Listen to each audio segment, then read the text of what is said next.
दोस्तों, मैं आज आपके लिए एक नई कहानी लेकर हाजिर हुआ हूँ। कृपया कहानी को आखिर तक देखें। आज की कहानी है सफ़र प्यार का, दी जर्नी ऑफ लव। आशा और राम की मुलाकात कॉलेज के पहले दिन हुई थी। दोनों अलग अलग शहरों से आए थे। आशा मुंबई की रहने वाली थी, जबकि राम भोपाल से था।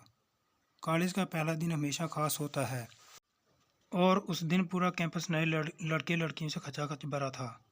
आशा और राम की क्लास साथ में थी।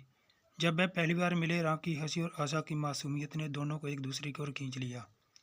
पहले कुछ हफ्ते केवल पढ़ाई और सामान्य दोस्तों की तरह गुजरे, लेकिन धीरे धीरे उनके बीच की दीवार गिरने लगी।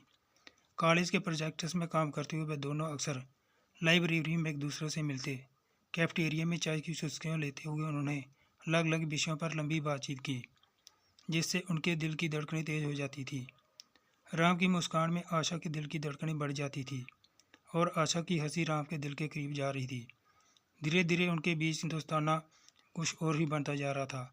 एक दिन राम ने आशा को कॉलेज के पास एक पुराने किले में जाने का प्रस्ताव दिया। किला शहर से दूर एक पहाड़ी पर बसा था, जहाँ से पूरे शहर का नज़ारा अद्भुत दिखता था। राम ने आशा से कहा, आओ हम दोनों वहाँ जाएंगे, शायद हमें कुछ समय के लिए खुद को जानने का मौका मिलेगा। आशा ने मुस्कुराते हमें भर दी। अगले दिन वह दोनों किले की ओर निकल पड़े। वहाँ की ठंडी हवा और खूबसूरत नज़ारे उन्हें और करीब ले आए। किले की पुरानी दीवार पर बैठे हुए राम ने आशा से कहा, आशा, मैंने तुम्हारे साथ जो पल बिताए हैं वो मेरे जीवन का सबसे खूबसूरत पल रहा है। क्या तुम मेरे साथ पूरी ज़िंदगी बिताने के लिए तैयार हो? आशा की आंखों में आंसू थे, लेकिन आंसू खुशी के थे। उन्होंने कहा, हाँ राम, मैं भी तुमसे बहुत प्यार करती हूँ। तुम्हारे बिना मेरी ज़िंदगी अधूरी है। उनके प्यार की कहानी पूरे कॉलेज में फेमस हो गई। सब उन्हें आदर्श मानते थे। एक दूसरे की साझेदारी और समर्पण ने उन्हें और मजबूत बना दिया था। कॉलेज खत्म होने के बाद राम और आशा ने साथ में अपना करियर बनाने का फैसला किया। उन्होंने एक छोटी सी कंपनी शुरू की और धीरे धीरे इसे सफल बना दिया। राम के पिता मुंबई में एक बड़े बिजनेसमैन थे, जबकि आशा का परिवार एक छोटे से कस्बे में रहता था। राम के माता पिता ने आशा को स्वीकारने में थोड़ी हिचक दिखाई। उन्होंने माना कि उनकी पारिवारिक स्थिति और आशा की पारिवारिक स्थिति में बहुत बड़ा अंतर है। पर राम अपने माता पिता को समझाने में सफल रहा कि प्यार किसी गरीबी अमीरी को नहीं देखता। आखिरकार राम के माता पिता ने अपने बेटे की खुशी को देखा और आशा को अपना लिया। शादी का दिन तो सजी धजी महाकाव्य की तरह रहा था।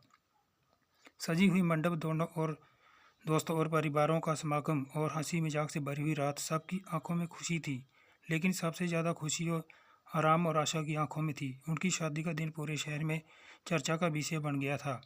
राम और आशा का प्यार सच्चा था और उनकी कहानी ने ये साबित कर दिया कि प्यार में कोई बाधा नहीं होती। शादी के बाद दोनों ने अपने अपने करियर को नए अंजाम दिए। राम ने एक बड़ी मल्टीनेशनल कंपनी में शीर्ष पद हासिल किया, जबकि आशा ने अपनी खुद की डिजाइनिंग कंपनी खोली। उन दोनों के जीवन में जितने भी उतार चढ़ाव आए, उन्होंने मिलकर सामना किया और कामयाबी हासिल की, जिससे उनका प्यार और गहरा होता गया। बिजनेस और पारिवारिक जिम्मेदारियों के बीच भी उन्होंने कभी अपने प्यार को कम नहीं होने दिया। एक बार उन्होंने एक खास जश्न मनाने का फैसला किया। उनकी शादी की पाँचवीं सालगिरह पर राम ने आशा को कॉलेज के पास वाले पुराने किले में फिर ले जाने का प्रस्ताव दिया। राम ने किले में एक छोटा सा डिनर अरेंज कराया था। उन्होंने वहीं डिनर किया। डिनर के बाद दोनों ने खूब प्यार भरी बातें की और शादी की सालगिरह को मनाया। दोस्तों, उन दोनों ने खूब तरक्की की और खुशहाल जीवन जीने लगे। दोस्तों, उनकी कहानी सिर्फ एक रोमांटिक कहानी नहीं थी, बल्कि एक प्रेरणादायक यात्रा थी, जिसमें सच्चे प्यार और समर्पण की शक्ति को दिखाया गया।